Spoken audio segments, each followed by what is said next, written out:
Hi, I'm Sydney. Welcome back to my Flock and Squawk, and this Julymas, my little Christmas in July series, we are making some seasoned crackers. So for me and my family, this is something we only really ever made during Christmas time, kind of like Chex Mix.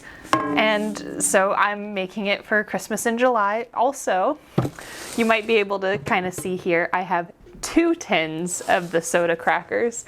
And that is because Connor and I bought groceries, and then on our way home we stopped at his parents' house and Mom gave us her tin of them, which is basically full. And so my solution to having excess of these crackers is to make some seasoned versions, and then planning on doing some Christmas crack with them as well, which if you don't know is kind of like a toffee with the cracker in it.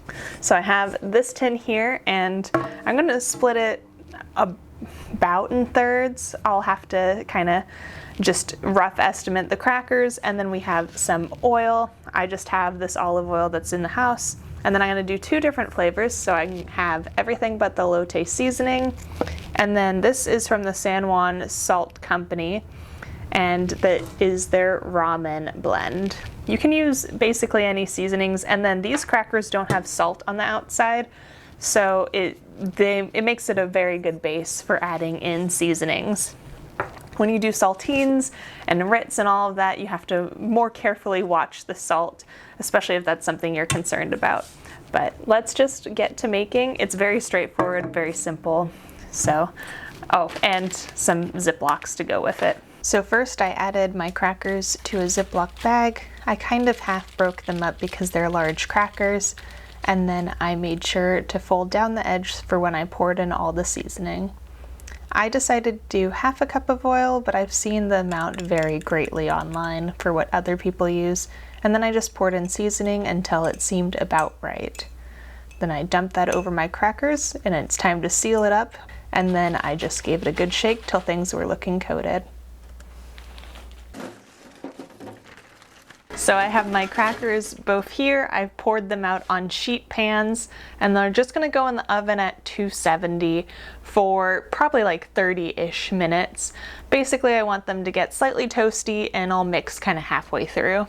This batch definitely got more heavily seasoned, it looks like, than this batch. There are kind of some bald crackers in it, but they should all be very tasty. Basically, I just sort of let them hang out as I've done stuff around the house and video editing, and gave them a shake every so often, so it would hopefully distribute it well enough. But now we're just gonna wait to pop these in the oven, so I will see you when it's time to pull these out.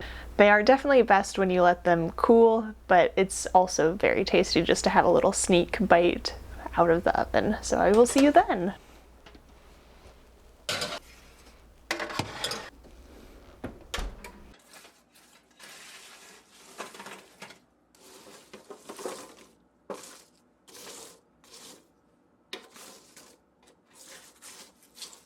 So here you have it. There are my seasoned crackers, my rough recipe of it at least, and I can 110% say that toasting them in the oven is definitely the way to go. I know some people just coat them with the oil and the seasonings, and that's okay.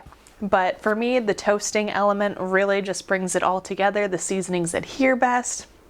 The oil kind of like gets more distributed in the cracker instead of just coating the cracker. And yeah, the toastiness. Having a toasty cracker is so good. And I've never used these export soda crackers for this recipe before, but I think I like them slightly better than Ritz or saltines just because of the salt level. I was able to customize it a little bit more. Texture wise and everything, I think they're pretty on par. So take that with what you will. There might be like lower sodium, different options for the others, but the fact that these ones just don't have any salt on the outside kind of helps with making them delicious coated crackers of your own choosing, devising. You could easily do a sweet version by using probably butter instead of the olive oil. Do some butter and cinnamon, sugar, whatever. But yeah, thank you so much for joining me for this Flock and Squawk Julymas video. and leave your comments down below, suggestions, recommendations. But yeah, thank you so much for watching, and I hope you flock and squawk again with me sometime. Bye!